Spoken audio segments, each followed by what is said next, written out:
Ito ang ating resistance.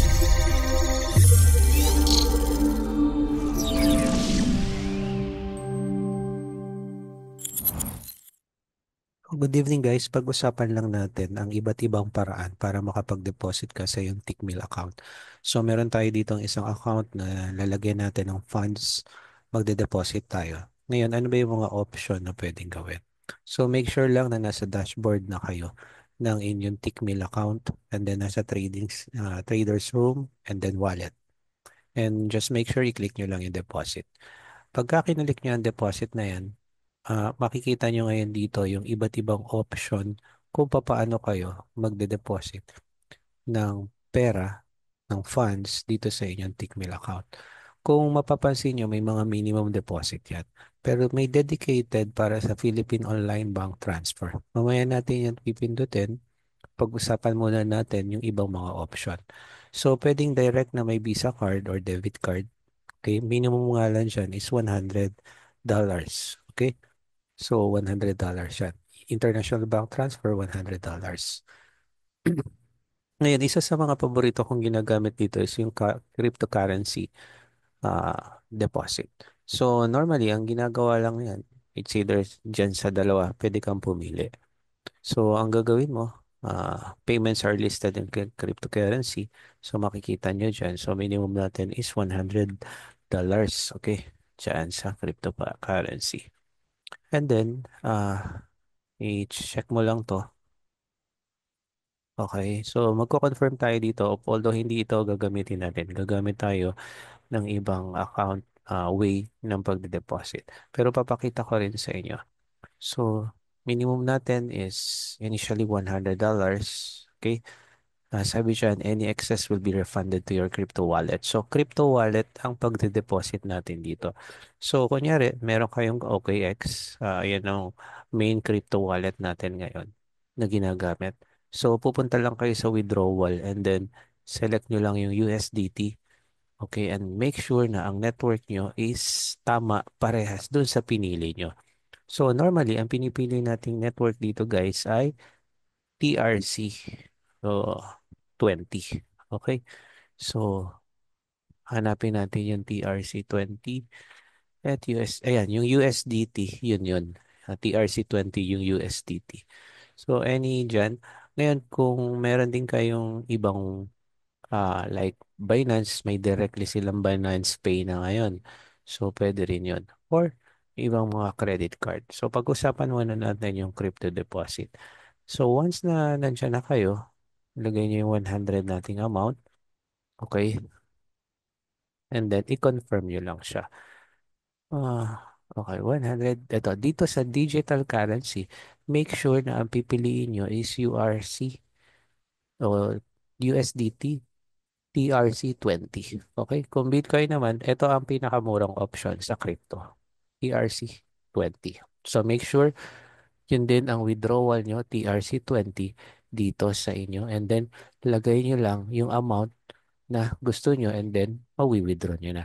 Kaya lang, anong address ang ilalagay mo? So, ang address na ilalagay mo lang dyan, guys, is just confirm and proceed. Pupunta kayo sa third party, which is lehitimong partner siya ng Tickmill.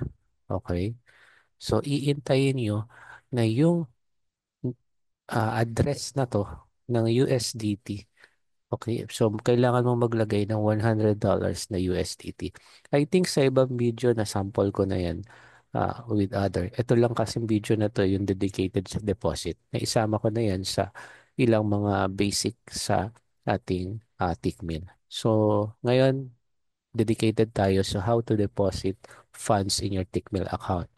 So ito yon, ika-copy mo lang yan then and make sure yun ang i-paste mo dito.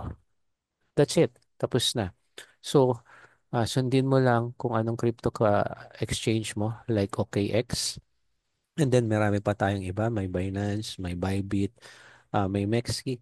Yan ang mga ginagamit. So, importante alam mo yung address kung saan ka magde-deposit na binigay sa'yo ng Tickmill. Okay. Now, iintayin mo lang yan and then once na nakapagbayad ka, tandaan nyo yung link na to mag-expire within 1 hour dapat makapagbayad ka. Okay? So, pay lang yung wallet mo through USDT. So, ito lang yung paraan sa pagde-deposit using our crypto exchange o cryptocurrency. So, tandaan, okay, dapat tama lang yung iyong address. Yun lang ang pinakasikreto dyan. Tama yung iyong address sa payment method mo. Kung yan ay USDT, TRC20, ayun ang recommended natin. So ngayon, pupunta tayo sa isang simple sa Philippine Online Bank Transfer tayo. So sa Philippine Online Bank Transfer, kung mapapansin mo, okay, kung mapapansin mo dito, ang minimum lang yan ay 1,700. So right now, mag-deposit tayo ng, ano pa rin, try natin yung, okay, punta tayo dito. Deposit, minimum deposit. So amount in PHP yan. So, tingnan natin kung 6.5. Okay, 6.5 is 112. Gusto ko, eksaktohin lang natin. 106. So, siguro 558. Okay, 558 lang. So, deposit tayo ng 5,800 which is equivalent to $100. I-agree mo lang yan, then confirm. Proceed sa third party. Okay. So, ngayon, mamimili ka ngayon dito kung paano ka magpe-payment. It's either e-wallet, cash payment, or ano man ang gusto mong ipambayad. Okay? So, pwedeng kung cash payment, pagka kinlik mo yan, magde-deposit ka dito. So, saan ka mga pwedeng pag-deposit? BPI, Robinson, Union Bank, etc. Maraming paraan para magkaroon ka ng payment location dyan. So, halimbawa, kung i-click mo Union Bank, yan, pay with Union Bank, and then, doon ka mag-deposit. Bibigyan ka niya ng instruction, etc. Ngayon, pwede rin namang online bankware with Union Bank and RCBC. So, pwede yan. So, yun yung mga option na pwede mong gawin. So, halimbawa, kung magpe-pay ka ng online pay with Union Bank, pagka kinlik mo to, okay, hintayin lang natin. Yan. Papasok ka ngayon sa Union Bank mo ah, na ah, online payment. Okay, so confirmation yan kung ano at hindi, kung makikita mo, original yan na Union Bank para sa payment na to. So, hindi niya ma-access yung mga password mo, etc. Only I use this for this video. So, yun yung mga pwede mong gawin. So, ang isa pang normally na ginagamit ko is yung credit card mo or debit card mismo. Okay? Pwede mong, ah, okay, yan. Debit card, debit card mismo. Pwede mong ilagay lang ang details. So, confirm mo yan. So, tapos na tayo dun sa bank. No? Ang maganda lang dun sa Philippine Bank online payment, yung minimum is 1,700 pesos. Pero pagka the rest na option, payment method, yan. Please note, third party. So, pagkakalinik mo yan, ipapasok mo ngayon yung iyong card number.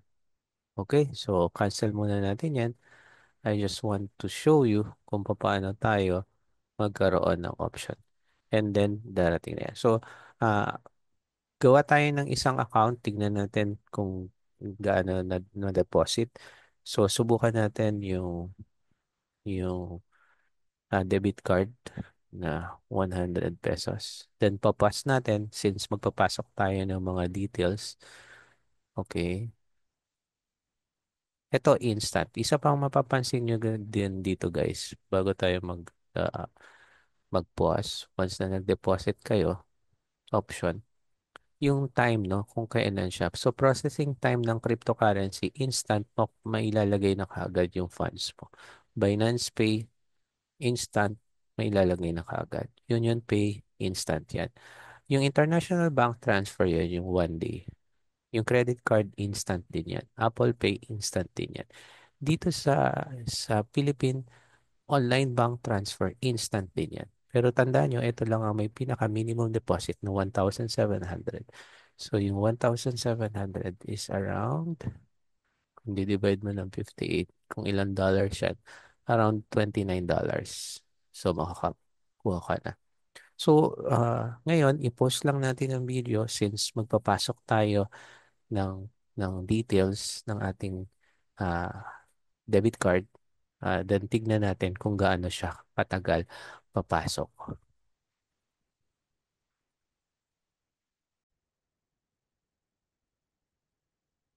So, ngayon nakikita nyo, ano, ah, napasok na natin yung Visa card details ko dito.